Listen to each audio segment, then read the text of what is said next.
Hey you guys, I'm back with another video like I promised.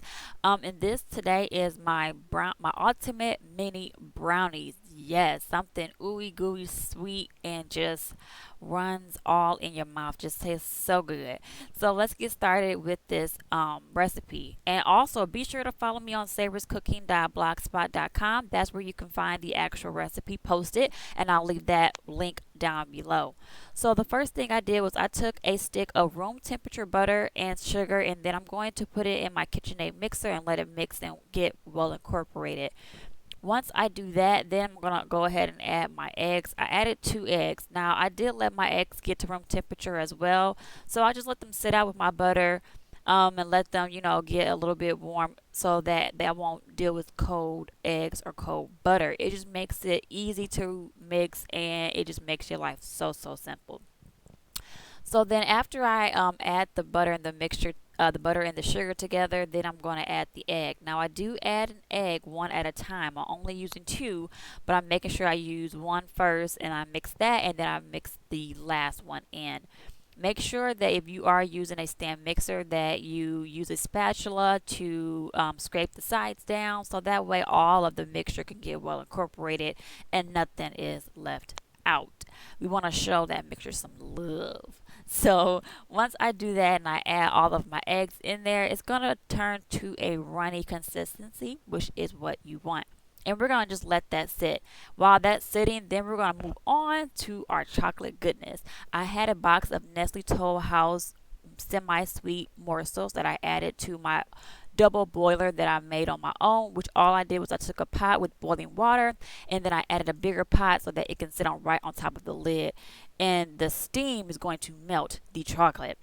So while that's in there melting, now it's time to get to the good stuff. Now this is the Ghirardelli's caramel brownie chocolate bar that I used in my brownies, and this is actually the same bar that they use in their brownie mix. So what a coincidence.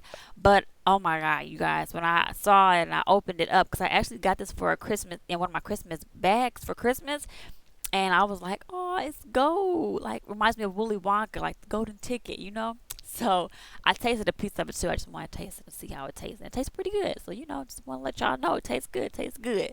So I'm just going to break it up with my fingers. You can use a knife if you want to, but I like to show my food some love. So I put my fingers in there and I break it up. Once I broke it up good enough, I just threw that all in the pot with the other chocolate and going to mix with my whisk. It's really easy, really simple.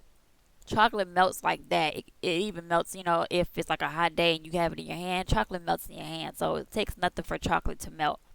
Once I got all of the chocolate melted, then I'm going to go in and add some vanilla. I only added a teaspoon of pure vanilla extract, just to bump up the flavor a little bit into my chocolate, which I thought added a nice little sweet touch to it. And then we're going to mix that in there. Once I mix that in there, now I will tell you guys that for some reason my camera lost the two other videos that I recorded, you guys, and I have no idea where they're at, and I'm so, so mad. So I'm so, so sorry. This is actually where it's going to end. But once your chocolate is melted, you take the chocolate, you add that to your butter sugar egg mixture. Don't worry, it's not going to cook the eggs because the chocolate gets cold quick. So you're going to add all of that, scrape it all out and add it to your mixture. And then once you do that, we add in the flour. And you can add in the whole thing of flour. You only need a cup of it anyway, and then you're going to mix that all together. Once I mix it all together, then I added in my pecans. I had pecans inside the mixture, but almonds on top of the brownie. So I'm so sorry, you guys, I didn't get a chance to include that into this video, and I was thinking about not even uploading it, but I mean, you can get my drift, and it's on my blog spot, so you can always check it out over there too. I have pictures and clips of it. As you see, that there's a picture there when I added the chocolate to the butter and sugar mixture. If you have any questions because of those videos that I left out or I couldn't even find, go ahead and leave it down below. I'll be happy enough to comment and reply back. So then once they were cooked, I actually put them in a small pan. I popped them in the oven at 350 and I let them cook for an hour at 350. The way you can tell if they're done is basically how done you want them to be. If you want them to be more of a cakey texture, you're going to cook them longer. If you want them to be more condensed and like brownie fudgy texture, then you're going to cook them 60 minutes and that would be just fine. Once they were done, then I added my caramel almond topping and voila, there you go. Thank you all so much for watching. Love and good eats.